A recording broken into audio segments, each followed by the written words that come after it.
नमस्कार, स्वागत है आपका डीबी लाइव के इस खास कार्यक्रम में। मैं हूं समीर आत्मजमी। ईरान और इसराइल के बीच, जिसमें अमेरिका भी साथ में है, जो लड़ाई चल रही है, ऐसा लग रहा है कि ये लड़ाई थमती नजर नहीं आ रही है। न तो थमती नजर आ रही है और न ही कोई पक्ष एक दूसरे से पीछे हटने की कोशिश में है। दोनों तरफ से धमकियां दी जा रही हैं, लेकिन एक ग्लोबल पर्सपेक्टिव में इसका पूरी दुनिया पर क्या असर पड़ेगा? तेल की कीमतों पर तो असर दिखना शुरू भी हो गया है, लेकिन अगर सामरिक दृष्टि से देखा जाए और राजनीतिक दृष्टि से देखा जाए तो इसका क्या असर होगा, और क्या अमेरिका जिस मकसद से ईरान पर हमला कर रहा है, इसराइल और अमेरिका दोनों मिलकर, उनको उस मकसद में कामयाबी मिलेगी? इन सारे मुद्दों पर बात करने के लिए हमारे साथ मिडिल ईस्ट के और अमेरिका के एक्सपर्ट हैं, विदेश मामलों के जानकार हैं। कबीर तनेजा साहब, आप ORF नाम का एक थिंक टैंक है जिसके सीनियर फेलो हैं, ऑब्जर्वर रिसर्च फाउंडेशन के। कबीर साहब, स्वागत है आपका इस कार्यक्रम में। और बहुत आपका एक लंबा अच्छा एक्सपीरियंस है इस इलाके में, इस क्षेत्र में।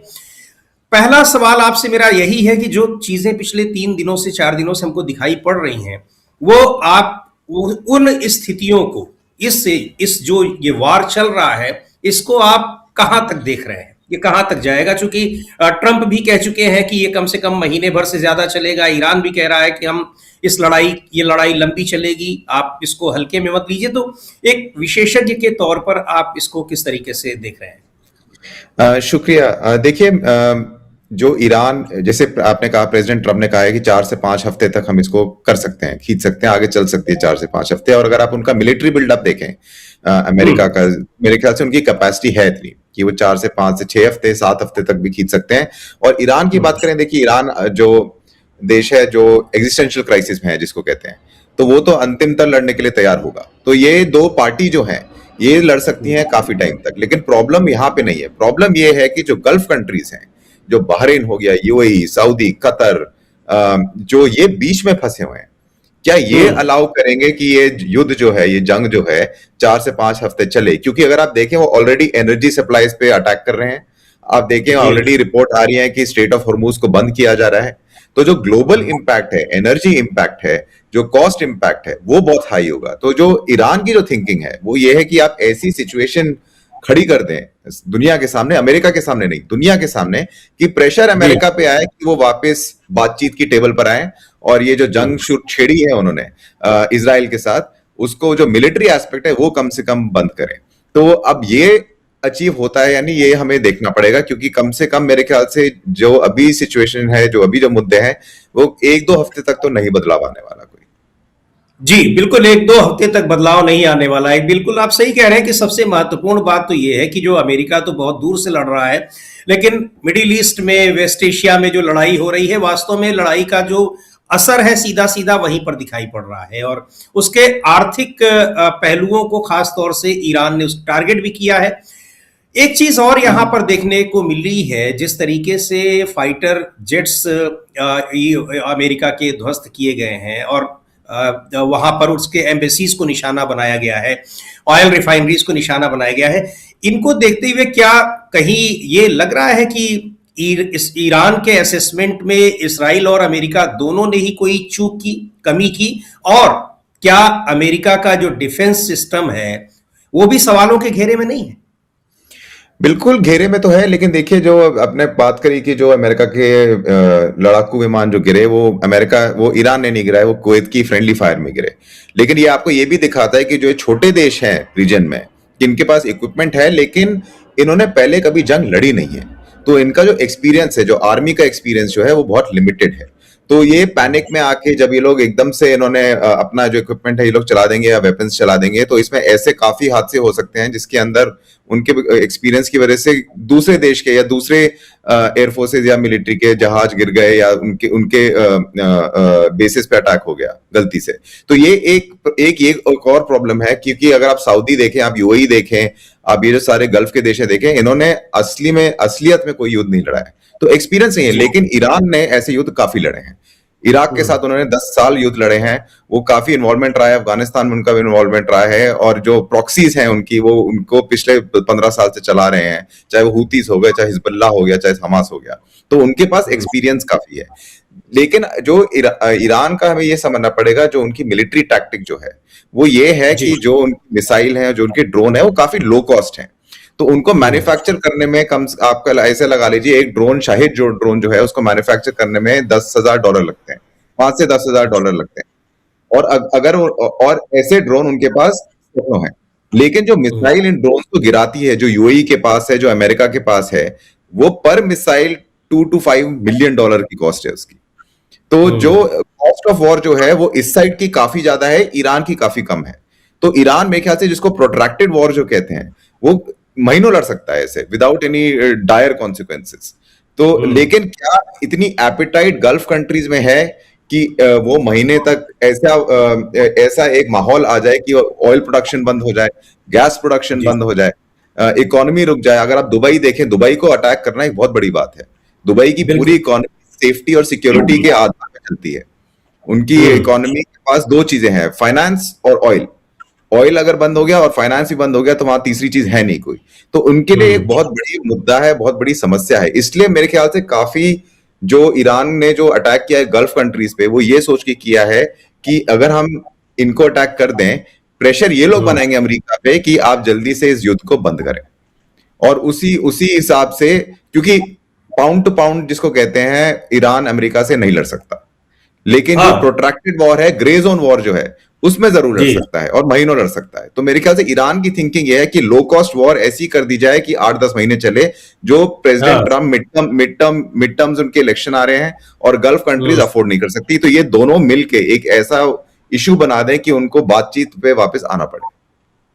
हाँ, तो कबीर साहब, एक बड़ी अजीबोगरीब सिचुएशन है। ये कहा भी जा रहा है और काफी हद तक वो सही भी है कि इसराइल के प्रेशर में ही अमेरिका इस लड़ाई में कूदा है। और चूंकि इनिशिएटिव लगातार दबाव बना रहा था, लेकिन अमेरिका तैयार नहीं हो रहा था, तो इसराइल ने खुद ही इनिशिएटिव लिया, तो आखिरकार अमेरिका को इस लड़ाई में उतरना पड़ा।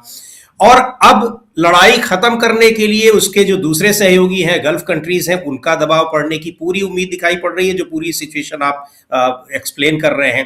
तो ये सबसे ज्यादा जो परेशानी वाली सिचुएशन है, और अपने यहाँ की जो इंटरनल पॉलिटिक्स है उसमें भी घिरे हुए हैं ट्रंप। तो सबसे ज्यादा अगर कहा जाए तो घेरे में इस समय वही नहीं दिखाई पड़ रहे हैं, डोनाल्ड ट्रंप। यानी उनके सामने दोनों तरह की स्थितियां हैं कि ना तो आप इधर जा पा रहे हैं ना उधर जा पा रहे हैं। देखिए, डोनाल्ड ट्रंप का लास्ट टर्म है, इसके बाद डोनाल्ड ट्रंप को इलेक्शन लड़ने नहीं है। तो डोनाल्ड ट्रंप की दिमाग में ये मेरे ख्याल से कोई बातचीत नहीं है कि आगे जाके क्या होगा, मिड टर्म अगर हार गए तो क्या होगा। मेरे ख्याल से डोनाल्ड ट्रंप को पता है ये उनका लास्ट टर्म है, तो वो कर रहे हैं जो वो करना चाह रहे हैं। तो मेरे ख्याल से जो डर होता है एक कि इसका रेपरकशन क्या होगा, वो डोनाल्ड ट्रंप के पास है नहीं इस समय। लेकिन आपने ये बात सही कही, जो पिछले 5-6 घंटे में जो खबरें आई हैं कि secretary of state Marco Rubio ने बोला कि हमने इस युद्ध में घुसना पड़ा क्योंकि इजराइल ने बोल दिया था हम तो जा रहे हैं, आप देख लीजिए आपको आना है या नहीं आना है। और अमेरिका का अगर आप देखें, जो फंडामेंटल फॉरेन पॉलिसी एम है, जो फर्स्ट फॉरेन पॉलिसी और one of the first foreign policy AIIMS है, वो प्रोटेक्शन ऑफ इजराइल है। तो अगर इजराइल युद्ध में घुस रहा है तो अमेरिका को घुसना ही पड़ता और पड़ेगा। और इस हिसाब से मेरे ख्याल से इजराइल ने भी अपनी बाजी खेली। इजराइल ने भी बाजी ये खेली कि उनको, मेरे ख्याल से नेतन्याहू को ये लग गया था कि एक ये मौका है अभी आयतुल्लाह को हटाने का। इसके बाद ये मौका 30-40 साल शायद ना आए, क्योंकि पिछले जो साल जो स्ट्राइक्स हुई थी, उसके बाद फिर ईरान में प्रोटेस्ट हुए जो उन्होंने बंद करवा दिए। लेकिन इंटरनली काफी वीक है ईरान, आज भी काफी वीक है ईरान। तो उसका वो फायदा उठाना चाहते थे। मेरे ख्याल से इजराइल ने ये कैलकुलेट कर लिया था कि आगे 20-30 साल इनके पास ऐसी विंडो नहीं आएगी। और बेस्ट प्लान उन्होंने ये बनाया अपने लिए कि अमेरिका को मैनिपुलेट किया जाए, क्योंकि ट्रम्प मैनिपुलेट हो जाते हैं। सीधी सीधी बात है, बाइडेन नहीं होते थे, ओबामा नहीं होते थे, बुश भी नहीं होते थे इस मामले में, है ना। वरना ये सारे प्रेसिडेंट्स ने भी, अगर आप याद रखें, मैक्सिमम प्रेशर पॉलिसी सबने बनाई थी ईरान पे, सैंक्शन सबने लगाए थे, लेकिन युद्ध में नहीं घुसा था कोई। तो मेरे ख्याल से नेतन्याहू को ये समझ आ गया था कि ट्रंप एक ऐसे लीडर हैं अमेरिका में, रेयर लीडर है अमेरिका में, जो ऐसी चीज में घुस जाएंगे, और उन्होंने अपनी बाजी खेली। और उसमें कामयाब रहे एक तरीके से। लेकिन अब ये जो दूसरी सिचुएशन है, वो चलिए ठीक है, डोनाल्ड ट्रंप के लिए ये मान लिया जाए कि अब उनका लास्ट टर्म है, उनके लिए कुछ बहुत पॉलिटिकल एम्बिशन नहीं है, लेकिन ये अमेरिका के लिए कितना नुकसानदायक है, या वहां की जो तमाम चीजें हैं उनको कितना ये अफेक्ट करने वाला है? नहीं, अफेक्ट करेगा। देखिए, अगर आप ग्लोबल ऑयल प्राइस से देखिए, अभी मेरे ख्याल से $76 to $78 पर बैरल पे चल रहा है। अगर ये ऐसे ही चलता रहा तो 100 भी पहुंच सकता है। अमेरिका एक बहुत ऑयल सेंसिटिव मार्केट है, प्राइस सेंसिटिव मार्केट है। उनको आदत नहीं है महंगे तेल की। अगर जी। महंगा तेल मार्केट में आने लगा तो प्रेशर सारा डोनाल्ड ट्रंप पे ही आना है। तो ये उनके हिसाब से मेरे ख्याल से कैलकुलेशन में होगा, टेक्निकली होगा। लेकिन ये अमेरिका की जो सिस्टम है उनकी कैलकुलेशन में होगा। अगर ये ट्रंप की कैलकुलेशन में है या नहीं, ये किसी को नहीं पता, है ना। जी। कोई कोई जरूरी नहीं है कि ट्रंप ने ये कैलकुलेशन करी हो। तो मेरे ख्याल से देखिए, अमेरिका के अंदर ही अंदर सपोर्ट काफी कम है ऐसे युद्ध का। अगर आप ट्रंप के खुद, वो लोग जो ट्रंप के खुद सपोर्टर्स हैं, जो मागा कैंप के, जो make America great again camp के हैं, वो खुद क्रिटिसाइज कर रहे हैं अभी कि हमने जब आपको सपोर्ट किया था, आपका ही कैंपेन प्रॉमिस था कि जो अमेरिका की फॉरएवर वॉर्स हैं, जो ऐसे युद्ध हैं जो चलते जाते हैं, खत्म नहीं होते, उसमें हम फिर से नहीं घुसना चाहते, पर आप वापस उसी के अंदर मिडिल ईस्ट में घुस गए हैं। तो फायदा क्या हुआ? आपको सपोर्ट करने का फायदा क्या हुआ? आप कितना डिफरेंट हुआ है पिछले प्रेसिडेंट से? तो ये एक प्रॉब्लम अंदर आ गई। लेकिन मैं उसी बात पे पहुंच रहा हूं, ये कॉन्वर्जेशंस चलती रहेंगी अमेरिका में, लेकिन ट्रंप को इतना फर्क नहीं पड़ेगा क्योंकि 2 टर्म्स खत्म हो रहे हैं उनके। 2029 में अब इलेक्शन है उनका, तब तक तो वो रहेंगे वहां पे। पिछली बार इंपीच भी हो चुके हैं, तब भी रह गए थे। इस बार भी कोई इंपीच करना चाहेगा मेरे ख्याल से, वो फिर भी रहेंगे। तो मेरे ख्याल से उनका वो डर हट गया है कि क्या होगा आगे जाके, इलेक्शन में क्या होगा आगे जाके। और अगर आप ट्रंप की इवन मच बिफोर, अगर आप 80s 90s के इंटरव्यू देखें, जब वो सिर्फ अपनी कंपनी चला रहे थे, ईरान को लेके उनका तब भी दबाव ऐसा ही था कि वो ईरान को लेके खुश नहीं थे, कि ईरान को लेके वो ये खुश नहीं थे कि अमेरिका का बर्ताव कैसा है, अमेरिका कुछ करता क्यों नहीं है। तो एक हमें अच्छा लगे या ना लगे, लेकिन एक कंसिस्टेंसी है उनकी है कि ईरान को लेके उनका ये मुद्दा था। और अब वो ऐसे मुकाम पर हैं, ऐसी पावर में हैं, जब उन्होंने सोचा कि इजराइल उनकी मदद करेगा, तो हम कंपैरेटिवली लो कॉस्ट में इस युद्ध को कर सकते हैं। क्योंकि अगर आप उनका नैरेटिव देखें, नैरेटिव ये था कि हमने इंटेलिजेंस दी, अटैक इजराइल ने किया, हमने नहीं किया। और वो डोमेस्टिक कंजम्पशन के लिए है। वो ये कहना चाहते हैं अमेरिकन पॉपुलेशन को कि देखिए, ये हम सिर्फ एयर कैंपेन में इन्वॉल्व हैं, ग्राउंड पे नहीं है। लेकिन प्रॉब्लम उनके लिए यह है कि ग्राउंड पे 5 सोल्जर्स मर चुके हैं, 3 हवाई जहाज गिर चुके हैं। अब वो जैसे भी गिरे या जैसा भी हुआ, लेकिन कैजुअलिटीज आ रही हैं, और वो अमेरिका में मार्केट करना उनके लिए बहुत मुश्किल होगा। बिल्कुल। और अच्छा, एक चीज और भी है कि ये जो जिस मकसद से जो बताया जा रहा है कि हाँ, इस वजह से हम ईरान पर अटैक कर रहे हैं, जिसको ईरान पर अटैक को जस्टिफाई करने की बात, कि एक तो आप उसके साथ ये न्यूक डील करना चाहते हैं, और दूसरी बात यह है कि आप ईरान में सत्ता परिवर्तन करना चाहते हैं।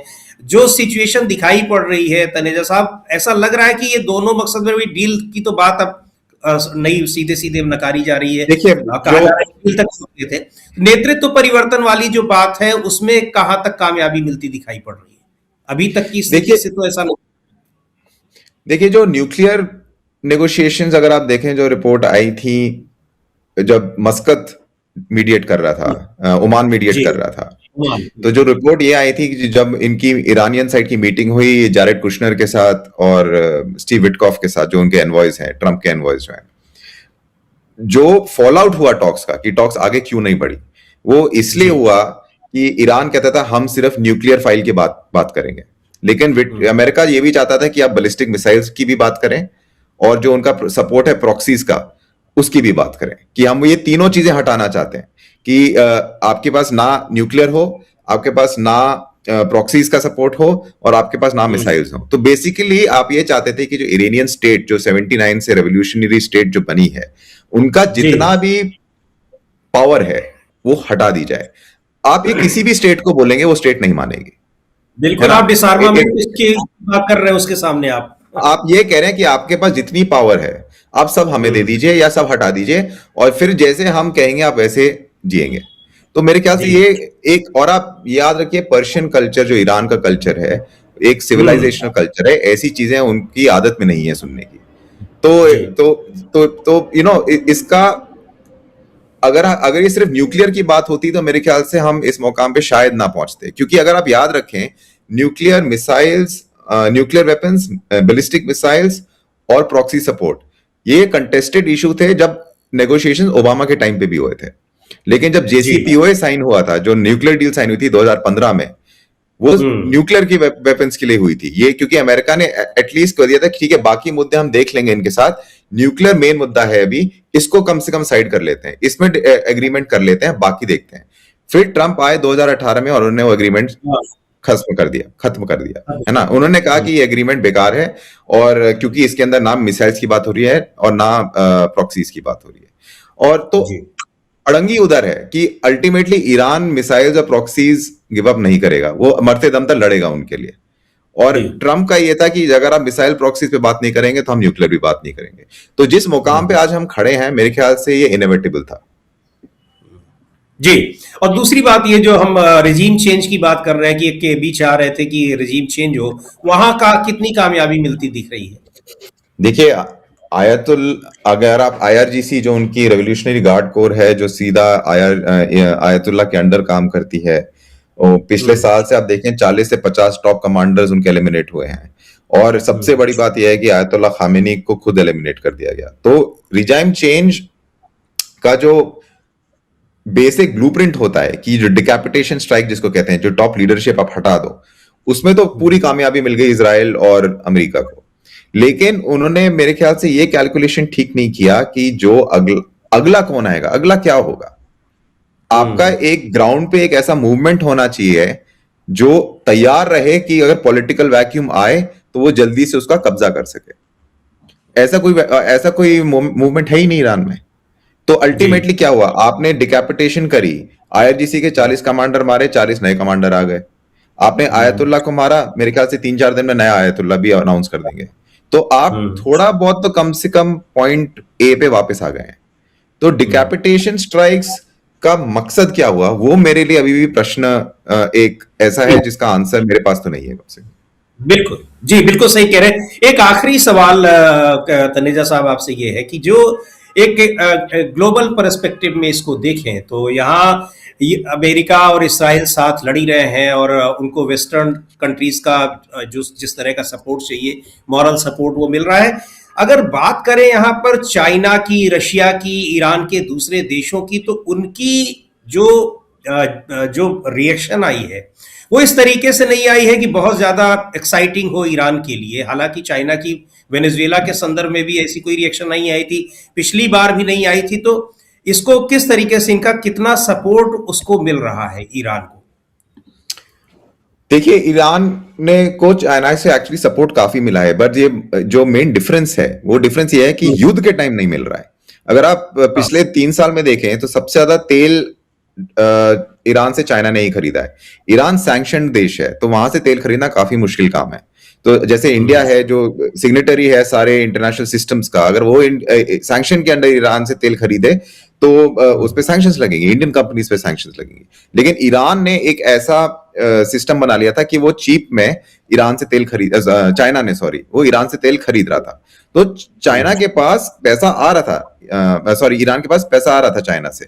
लेकिन युद्ध के टाइम मेरे ख्याल से अगर आप देखें तो डिफेंस डील्स की बात हुई कि चाइना ने कहा हम आपको ये डिफेंस में दे सकते हैं, रशिया ने कहा हम आपको ये मिलिट्री इक्विपमेंट दे सकते हैं, लेकिन इन एक्सचेंज फॉर मनी। ऐसा किसी ने नहीं कहा कि आप अभी संघर्ष में हैं, हम आपको ये सब दे रहे हैं, आप अपने आप को बचा लीजिए। ऐसा कुछ नहीं कहा। और अब ये इंपॉर्टेंट इसलिए है क्योंकि हम ब्लॉक्स की आजकल बात करते हैं। एक वेस्टर्न ब्लॉक है और एक चाइना, रशिया, ईरान, एक ये ब्लॉक है। लेकिन अगर आप वेस्टर्न ब्लॉक देखें तो वो अलायंस ब्लॉक है। तो उनकी एक सहमता है एक दूसरे के साथ कि अगर कुछ हुआ तो हम आपकी मदद करेंगे। यहाँ पे हमें दिख रहा है कि मदद करने कोई आया नहीं है। तो एक रियलिटी भी एक प्रेजेंट हुई है कि जो रशिया, चाइना, ईरान एक्सिस जो बोलते हैं या बोलते रहते हैं, एक ये ग्रुपिंग है जो एंटी वेस्टर्न या नॉन वेस्टर्न ग्रुपिंग है, उनमें अभी सहमतियां अंदर ही अंदर इतनी नहीं है। बिल्कुल। और अगर भारत के स्टैंड को आप किस तरीके से देख रहे हैं यहाँ पर बहरीन से भी प्रधानमंत्री ने बात की है, इसराइल से भी बात की है, सारी चीजें हैं, लेकिन ईरान को खमेनेई की मौत पर कोई उनका कोई रिएक्शन नहीं आ रही है। तो ये क्या है, इसके पीछे कौन सी मतलब एक क्या सोचकर ऐसा हो रहा है, कोई खास देखिए, वजह है? ये प्रश्न अच्छा है और मेरे ख्याल से ये इंडिया की पॉलिसी से थोड़ा डिपार्चर भी है। तो जी। एक मेरे ख्याल से एक काफी नोटेबल चीज हुई है पिछले 2-3 दिन में। यूजुअली इंडिया हमेशा एक काफी अच्छा बैलेंस रख के चलता है। और ऐसे जो युद्ध हो रहे हैं मिडिल ईस्ट में या वेस्ट एशिया में, जैसे हम यहाँ कहते हैं, उसमें पोजीशन नहीं लेता है। मेरे ख्याल से भारत ने पहली बारी, अब वो अच्छी बात है या बुरी बात है हमें देखना पड़ेगा, लेकिन पहली बारी थोड़ी सी पोजीशन ले ली है कि वो कि जो इजराइल और अरब देशों की सिक्योरिटी है, क्योंकि प्राइम मिनिस्टर मोदी ने अपने यूएई के लीडर से भी बात करी और कल मोहम्मद बिन सलमान जो सऊदी के क्राउन प्रिंस हैं उनसे भी बात करी। तो पर लेकिन ये इंडिया के मेरे ख्याल से पोस्चर चेंज इतना नहीं है जितना कि प्रोटेक्शन ऑफ इंटरेस्ट है। क्यों? क्योंकि मेजॉरिटी गल्फ एरिया में जो इंडियंस हैं वो 9 मिलियन इंडियंस हैं, तो 9 मिलियन इंडियन वर्कर्स रहते हैं वहां पे। आप 9 मिलियन इंडियन वर्कर्स को इवैक्यूएट नहीं कर सकते, तो आपकी कोशिश ये रहेगी कि युद्ध फैले ना। अगर आप कुछ कर सकते हैं तो आप ये कह सकते हैं कि आप सारी पार्टी से बात कर सकते हैं कि युद्ध फैले ना। और दूसरी बात यह है आपकी एनर्जी सिक्योरिटी। अगर स्ट्रेट ऑफ हॉर्मूज बंद हो गया तो मतलब एनर्जी, आपकी जो शिपमेंट्स हैं वो सब फंसेंगे। लेकिन हम सिर्फ हॉर्मूज की बात नहीं करें, आप रेड सी में बात करें। रेड सी में भी हूतीज ने कहा है हम फिर से अटैक शुरू कर रहे हैं कमर्शियल शिपिंग पे। तो दोनों जो चोक पॉइंट्स हैं एनर्जी सिक्योरिटी के लिए, वो दोनों प्रॉब्लम में आ जाएंगे। लेकिन इस मामले में मेरे ख्याल से इंडिया को फिर भी आयतुल्लाह खामेनी के असैसिनेशन पे कुछ बोलना चाहिए था, और वो नहीं बोला इन्होंने। वो एक काफी विचित्र आउटकम है इस युद्ध का। जी, वही आपने बहुत बढ़िया बात कही कि जो एक पोजीशन लेने वाली बात, लेकिन इस पोजीशन में जब हम कहते हैं, खुद प्रधानमंत्री भी कहते हैं कि ये बुद्ध का देश है और हम लोग शांति और साहचर्य की बात करते हैं, ऐसी सिचुएशन में आपने जिन्होंने अटैक किया है आप उनके समर्थन में खड़े हैं, तो कहीं ना कहीं ये पोजीशन थोड़ी सी इंडिया की, हाँ, जो जो जो हमेशा जो विदेश नीति का पार्ट रहा है उससे अलग दिखाई पड़ रही। दूसरी बात है, किसी से और जोड़ूंगा कबीर साहब, कि रशिया और अमेरिका के संदर्भ में भी आपने रशिया से तेल खरीदना अगर बंद किया और अमेरिका के कहने पर, तो दोनों चीजों को अगर जोड़कर देखा जाए, और ये यहां पर चर्चा का विषय भी है कि आप अमेरिका के साथ हर मुद्दे पर खड़े हैं, चाहे वो भारत के हित में हो, भारत की विदेश नीति, पारंपरिक जो विदेश नीति हो उसको जस्टिफाई करने वाली हो, चाहे जो हो, तो ये कहीं ना कहीं ये पोजीशन लेना, ये स्टैंड लेना, ये इसको किस तरीके से आप देख रहे हैं?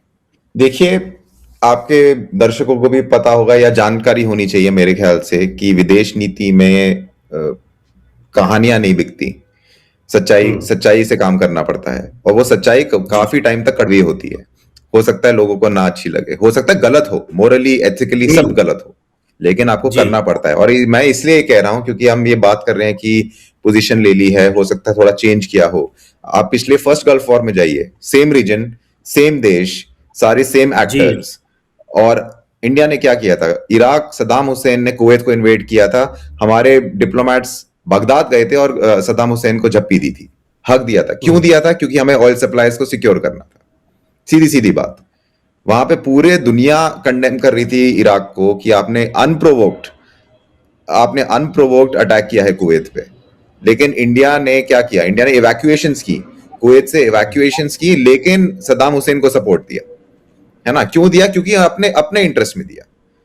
कोई वो जरूरी नहीं था कि आपने लॉन्ग टर्म पोजीशन ले ली कि आप ये करना चाह रहे हैं। तो मेरे ख्याल से अगर आप इंडिया का भी अभी पोजीशनिंग देखें, हो सकता है जो इमीडिएट कंसर्न्स हैं, इमीडिएट कंसर्न्स क्या है? तेल $100 अगर पहुंच गया, इकोनॉमी के यहाँ बैंड बच जाएगा, है ना? और अगर वहां पे ये, आप प्राइम मिनिस्टर मोदी ने क्यों बात करी बहरीन के किंग से और जो बाकी जॉर्डन के किंग से और ये सब? क्योंकि जैसे मैं कह रहा था, 9 मिलियन अगर इंडियन वर्कर्स वहां काम करते हैं तो आप 9 मिलियन लोगों को वहां से हटा नहीं सकते।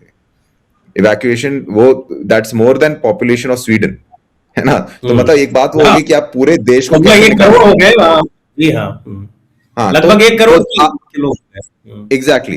तो आपको फिर मैनेज करनी पड़ती है सिचुएशन, है ना। अब वो मैनेज कई बार ऐसे करनी पड़ती है इन काइंड ऑफ रीजन्स में जहां पे युद्ध ऐसे चल रहे हैं कि आप कई बार पोजीशन और पोस्चरिंग लेंगे, वो लॉन्ग टर्म पोजीशन पोस्चरिंग नहीं होगी, लेकिन अभी जी आपको ऐसा काम करना पड़ेगा या बोलना पड़ेगा या दिखाना पड़ेगा कि हमें ऐसा करना पड़ेगा क्योंकि हमारे इंटरेस्ट वैसे हैं। लेकिन मेरे ख्याल से भारत को थोड़ा केयरफुली करना पड़ेगा। मेरे ख्याल से जी अभी जो केयरफुलनेस है और जो नुआंस होता है डिप्लोमेसी का, उसमें हल्की सी चूक है। हाँ, मैं वही कहना चाह रहा था, वही जानना भी चाह रहा था कि ये जो एक मैसेजिंग है कि आप अमेरिका के हिसाब से अपनी फॉरेन पॉलिसी या अपनी चीजों को, स्टैंड को क्लियर कर रहे हैं या उसको निर्धारित कर रहे हैं, उसको लेकर थोड़े से सवाल उठ रहे हैं। लेकिन महत्वपूर्ण बात आपने कही कि बहुत सारी पोजीशनिंग को तात्कालिक स्थितियों को देखकर भी किया जाता है।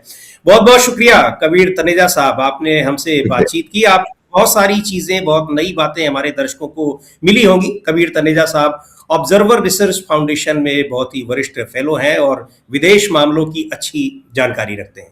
तो अब इस कार्यक्रम को यहीं समाप्त करते हैं। नमस्कार।